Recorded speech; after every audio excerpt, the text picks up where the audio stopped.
बरसात का मौसम है, इसमें जल जमाव हो जा रहा कर जा रहा है, तो जल जमाव नहीं हो उसी के लिए समाधान के लिए भी हम लोग घूम रहे हैं, कर रहे हैं कि पानी यहाँ नहीं लगे, पानी निकासी हो जाए नाले के साथ। हम लोग यहाँ भी एक बार घूम के और ये कैसे यहाँ का पानी बाहर निकले उसका एक समाधान निकालें करेंगे मतलब है। तो हमने एक यहाँ का रोड का एक चौड़ीकरण करते हुए रोड का और नाला के प्रस्ताव किए हैं, और ये आगे जो स्मार्ट सिटी का जो नाला है उसमें जोड़ने के लिए भी हमने एक प्रस्ताव डाला है, मुख्यालय में दिया है, वो भी मैंने प्रक्रियाधीन मतलब है। देखिए, जब तक नाला का निकासी कहीं नहीं होगा तब तक समझिए कि बैरिया कोल्हुआ पंचायत जो है जल जमाव से मुक्त नहीं होगा। पथ निर्माण विभाग पूरी तरह नकारा साबित हुआ है। एक्जीक्यूटिव इंजीनियर साहब सिर्फ आश्वासन दे रहे हैं। हम मांग करते हैं कि अविलंब ये जो बैरिया गोलंबर पुराना मोतिहारी रोड में जो जल जमाव की समस्या होती है, बिना किसी भेदभाव, बिना किसी विलंब किए हुए तुरंत राहत दी जाए, अन्यथा यहाँ के लोग अब सड़क पर उतरेंगे। इस न्यूज के प्रायोजक है अफजल फर्नीचर। मुजफ्फरपुर जिला का नाक कहे जाने वाले बैरिया गोलंबर चौक की यह स्थिति आपको स्क्रीन पर चल रही वीडियो में दिख रहा होगा। टूटी जर्जर सड़कें और उस पर जल जमाव की आफत से स्थानीय लोग, व्यवसायी वर्ग और राहगीरों के लिए आए दिन परेशानियों का सबब बन गया है। मुजफ्फरपुर शहर से सटा बैरिया गोलंबर चौक की यह स्थिति हल्की बारिश होने के बाद की है। यहाँ जल जमाव की समस्या बरसात खत्म होने के बाद तकरीबन 15 दिनों तक ऐसे ही बनी रहती है। सड़क पर कहीं 1.5 फीट तो कहीं 2-3 फीट तक गड्ढे में पानी भरने से राहगीरों को गड्ढे और सड़क का अंदाजा लगाना मुश्किल हो जाता है। आए दिन इस जगह पर राहगीर गिरते रहते हैं। टेम्पो में सवार यात्री हो या स्कूली छात्र छात्राएं, चाहे मोटरसाइकिल सवार राहगीर हो या पैदल चलने वाले लोग अक्सर गिरकर जख्मी हो जाते हैं। कभी कभी तो कार और मोटरसाइकिल गाड़ी बीच पानी में ही बंद हो जाता है। वैसे आपको बता दें कि यह इलाका ग्रामीण क्षेत्र में है। कोल्हुआ पैगंबरपुर पंचायत के अंतर्गत बैरिया गोलंबर का यह हिस्सा आता है। यहाँ वर्षों से जल जमाव की समस्या बारिश के मौसम में यूं ही बना रहता है। बैरिया गोलंबर से सदातपुर NH 57 शनि मंदिर तक जोड़ने वाली पुरानी मोतिहारी रोड की यह स्थिति कोई नया नहीं है। इधर इस समस्या का अवलोकन करने आज बुधवार को पथ निर्माण विभाग के कार्यपालक अभियंता अंजनी कुमार पहुंचे। उन्होंने पुरानी मोतिहारी रोड की जर्जर सड़क का अवलोकन किया और जल जमाव की समस्या से रूबरू हुए। चूंकि कई दिनों तक बरसात नहीं होने के कारण फिलहाल जल जमाव तो इस सड़क पर अभी नहीं दिख रहा है, लेकिन सड़क पर बने गड्ढे साफ दिख रहा है। ज्ञात हो कि पिछले वर्ष भी कार्यपालक अभियंता द्वारा पुरानी मोतिहारी रोड का निरीक्षण किया गया था, जिसके बाद जर्जर सड़क की समस्या से लोगों को काफ़ी हद तक निजात मिला, लेकिन जल जमाव की समस्या का निदान अब तक नहीं हो पाया है। बैरिया गोलंबर के समीप पुरानी मोतिहारी रोड में जहां यह झील जैसी स्थिति बनी है, उस जगह पर छोटे छोटे व्यवसायी ठेला पर फल और सब्जियों की दुकान लगाकर अपना जीविकोपार्जन करते हैं। टेम्पो की सवारी यहाँ से बिठाया जाता है, लेकिन जल जमाव से सब कुछ चौपट हो जाता है। छोटे बड़े दुकानदार को परेशानी उठानी पड़ती है। सबसे बड़ी समस्या इस सड़क से बड़ी वाहन बस के परिचालन से होता है। बैरिया गोलंबर के आसपास घनी आबादी होने के कारण यहाँ से जल निकासी का कोई साधन अब तक नहीं हो पाया है, जिसके कारण समस्या विकराल होती जा रही है। हालांकि नाला का निर्माण तो कराया गया है, लेकिन नाला जाम होने से पानी की निकासी नहीं होती है। इसके अलावा बैरिया बस स्टैंड जाने वाली सड़क की स्थिति भी दयनीय बना हुआ है। कई जगहों पर बड़े बड़े गड्ढे सड़क पर बन गया है। स्थानीय मुखिया प्रतिनिधि अरविंद कुमार उर्फ शंकर अमीन ने बताया कि कई जगहों पर नाला का निर्माण कराया गया है, लेकिन जब तक जल निकासी का कोई अस्थायी साधन नहीं होगा तब तक इस समस्या से छुटकारा नहीं मिल सकता है।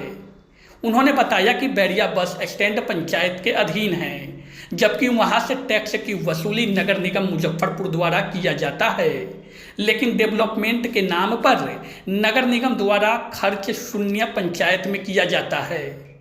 वहीं कार्यपालक अभियंता अंजनी कुमार ने निरीक्षण के दौरान कहा कि जर्जर सड़क की समस्या से अतिशीघ्र लोगों को मुक्त कराएंगे। हालांकि जल जमाव की समस्या को दूर करने के लिए नाला निर्माण और पहले से बने नाला की उड़ाही करने की जरूरत है। इस दौरान भाजपा नेता साहू भूपाल भारती, केशव चौबे व स्थानीय ग्रामीण नीरज प्रकाश ने शासन प्रशासन पर सवाल उठाया। कहा कि विभाग नकारा साबित हो रहा है। अभी सावन के महीने में प्रत्येक सोमवारी को हजारों श्रद्धालुओं की भीड़ बैरिया स्थित दुर्गा मंदिर परिसर में उमड़ती है। जल जमाव के कारण कई बार यहां गिरकर महिलाएं चोटिल हो गई है। यदि स्थिति नहीं सुधरी तो हम लोग सड़क पर उतरेंगे। आपको बता दें कि इस सड़क का नवीनीकरण हो जाने मात्र से ही समस्या दूर नहीं हो सकती है।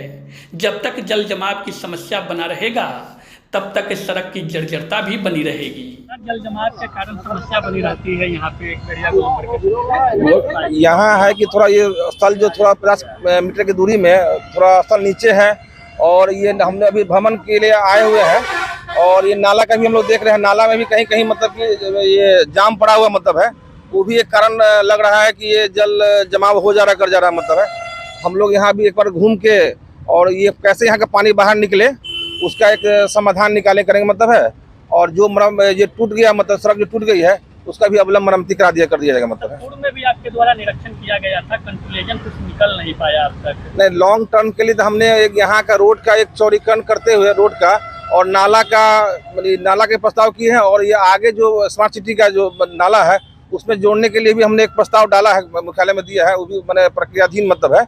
वो हो जाएगा तो परमानेंट इलाज तो हो ही जाएगा कर जाएगा मतलब है। लेकिन तत्कालिक अभी बरसात का मौसम है, इसमें जल जमाव हो जा रहा कर जा रहा है, तो जल जमाव नहीं हो उसी के लिए समाधान के लिए भी हम लोग घूम रहे हैं कर रहे हैं कि पानी यहाँ नहीं लगे, पानी निकासी हो जाए नाले के साथ। गोलंबर के आसपास कई ऐसे ग्रामीण क्षेत्र जहाँ पे इस तरह की समस्या लगातार बनी हुई है कई वर्षों से, तो वहाँ भी नाला की सब समस्या देखी जाती है। जैसे गरम चौक हो गया, हाउसिंग बोर्ड हो गया, 106 नंबर गुमटी से ईदगाह चौक तक जाने वाली सड़क हो गई।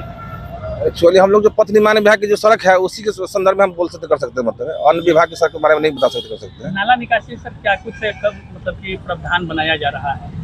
नाला निकासी का वही पानी जैसे अभी जो नाला बगल बने हुए मतलब है उसमें पानी ये सड़क का पानी उसमें चले जाए और बाहर निकासी हो जाए, वही हम लोग उपाय देख रहे हैं। कुछ इंक्रोचमेंट भी है, उसको भी हटाने की आवश्यकता इसमें पड़ेगी हम लोग को। इसका भी मदद हम लोग प्रशासन से लेंगे और इंक्रोचमेंट भी कुछ हटाएंगे करेंगे। सब उम्मीद रखा जा सकता है। अभी तो हम लोग जस्ट अभी देख रहे हैं मतलब है और हम मैंने उसके दिशा में हम कार्य करेंगे मतलब है। पूर्व भी निरीक्षण किया गया था लेकिन आज तक कोई निदान नहीं हुआ। देखिए हम लोग तो प्रयास कर रहे हैं। पिछले साल आप भी साथ में थे, हम लोग पूरे बैरिया और कोल्हुआ दामोदरपुर घूम करके देखे थे जल निकासी के लिए, लेकिन अभी तक उसका कोई उपाय समाधान नहीं हुआ है। लेकिन फिर अभी बरसात आया है तो फिर हम लोग प्रयास कर रहे हैं। ये हम लोग तो आग्रह ही कर सकते हैं, मंत्री जी से भी कहें तो मंत्री जी भेजे हैं इंजीनियर साहब को देखने के लिए, इसका उपाय वो लगाएंगे अभियंता जो है। तो क्या कुछ होना चाहिए वैकल्पिक व्यवस्था? यहाँ वैकल्पिक व्यवस्था तो बोलेंगे निकालेंगे, पानी निकासी का तो होना चाहिए, क्योंकि रोड जल जमा होता है तो रोड पर आदमी चलता है, गाड़ी चलने में परेशानी होती है, लोग गिरता है, पैर हाथ टूट जाता है। ग्रामीण क्षेत्र में यह आता है बैरिया गोलंबर और बस स्टैंड में, लेकिन नगर निगम द्वारा बस स्टैंड को अधीन किया गया, लेकिन इस जगह पे कोई ध्यान नहीं दिया जा रहा है। लेकिन वो नगर निगम उनका भी थोड़ा मनमानी है, क्योंकि बैरिया जो है बस स्टैंड वो ग्रामीण क्षेत्र में ही है, लेकिन नगर निगम अपने मनमानी के चलते पूरा वहाँ से कलेक्शन करके अपना वो समझिए कि धन अर्जन कर रहा है, लेकिन उसके 5% खर्च भी इस क्षेत्र में उनके द्वारा नहीं किया जा रहा है।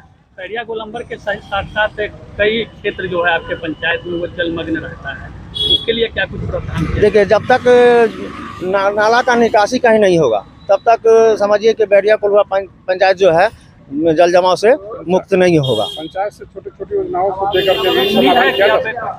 के हम लोग तो अपना फंड से जो है ऐसा नाला धीरे धीरे बना रहे हैं, लेकिन नाला बन भी रहा है तो नाला का पानी जाएगा कहाँ, निकलने का कोई सुविधा अभी नहीं हुआ है। अब देखिए जब तक मेन नाला नहीं बनेगा तब तक उसका कोई बात नहीं निकलेगा। बैरिया गोलंबर पुरानी मोतिहारी रोड से जो बस स्टैंड तरफ सड़क जाती है, अब हमको लगता है कि प्रशासन और सरकार नाम की कोई चीज़ ही नहीं।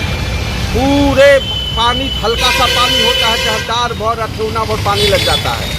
गड्ढी भरे सड़कों पर चलकर लोग प्रत्येक दिन दर्जनों लोग गिर रहे हैं, मोटरसाइकिल गिर रहा है, टेम्पू गिर रहा है, 4 चक्का उलट रहा है। और ये जो मैंने सरकार या उनका तंत्र है, सभी लोग अभी तक योजना बना रहे हैं, योजना बनाने से जनता का काम नहीं होता, काम करने से होता है। इसलिए हम तो कहेंगे कि प्रशासन, यहाँ जो पथ निर्माण विभाग का जो स्क्रिप्टिंग इंजीनियर है, पूरा सिस्टम सब नकारा साबित हो रहा है। आज आए थे निरीक्षण करने, हम लोगों ने बताया है कि अगर आप नहीं काम कीजिएगा तो हम लोग तो विपक्ष में है, तो विपक्ष में है तो किसी समय यहाँ की जनता सड़क को उतरेगी और सड़क से लेकर डीएम तक घेराव करेंगे, क्योंकि हर व्यक्ति को जीने का अधिकार है। पर यहाँ मंदिर है, मंदिर पर महिलाएं जब आती है, हाथ में जब सोमारी का रहता है और उसमें तब लोग एकदम इतना गंदा पानी जब झेलता है तो लगता है कि आत्मा रो देता है। और सरकार एकदम पूरी तरह मैंने नकारा है।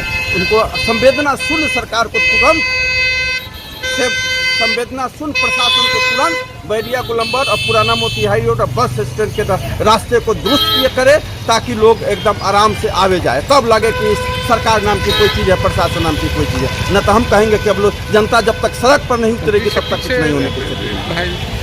आज जो स्थिति है, तो अगर सरकार इसको दुरुस्त नहीं करती है तो हम लोग भारती जी के नेतृत्व में एक दिन यहाँ बैरिया गोलंबर को जाम रखेंगे 24 घंटे के लिए। जब तक निदान नहीं होगा चक्का जाम रहेगा। अगर सरकार खेत जाती है तो अच्छा। अभी इंजीनियर साहब आए थे, उन्होंने आश्वासन दिया है।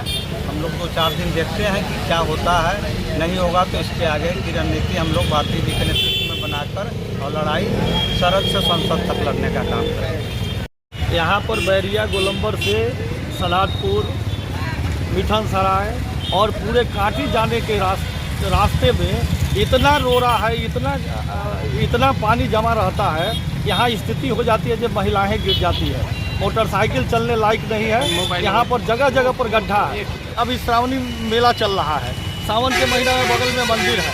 मंदिर पर जाने के लिए महिलाएं को क्या दुर्दशा होता है, कैसे जाती है पूजा करने। पिछले सोमवारी को कितनी महिलाएं यहाँ पर गिर गई, मोटरसाइकिल से, पैदल। और पैदल चलना तो दूभर है, जाने का तो कोई सवाल है ही नहीं। शादी का फर्नीचर सेट सिर्फ 34,500 से स्टार्ट। विशेष जानकारी के लिए अफजल फर्नीचर के यूट्यूब चैनल पे विजिट करें।